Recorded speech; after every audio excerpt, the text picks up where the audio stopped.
Problema sa entry sa birth certificate o mga taong wa makaparehistro ang nagunang legal concern nga gidangop sa gihimong legal consultation sa Mandawi City.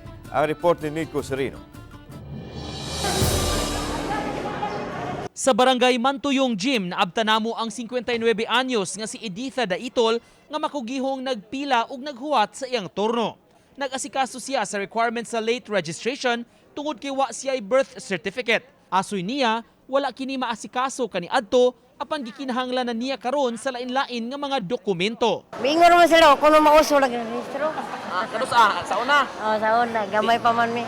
Mo nang wa ka marehistro. Pero problema di ma'am. Problema gini mga rehistro kay pangayuan naman tani noon. Wala ko ni sa una.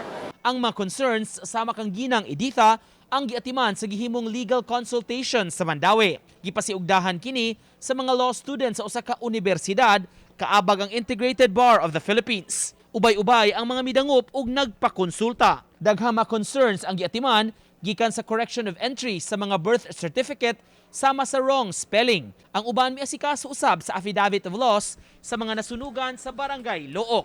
Nagpasalamat sila nga nakapahimus niini nga libre. Naka-start me with IBP Cebu chapter, Cebu province chapter sa Camotes last time ya. I think Attorney Pam has a series of kanang inani po legal activities, legal admissions throughout the province of Cebu. Ang mga abogado is actually, lawyering is a very noble job and we are here to assist them. Kana gyud para sila pud ba kanang bitawng dili sila mahadlok mo duol. There are a lot of cases nga dili na lang gyud maatiman because hadlok sila mo duol sa abogado. Uban ni Godfrey Relien, Sereno, Balitang Bisdak.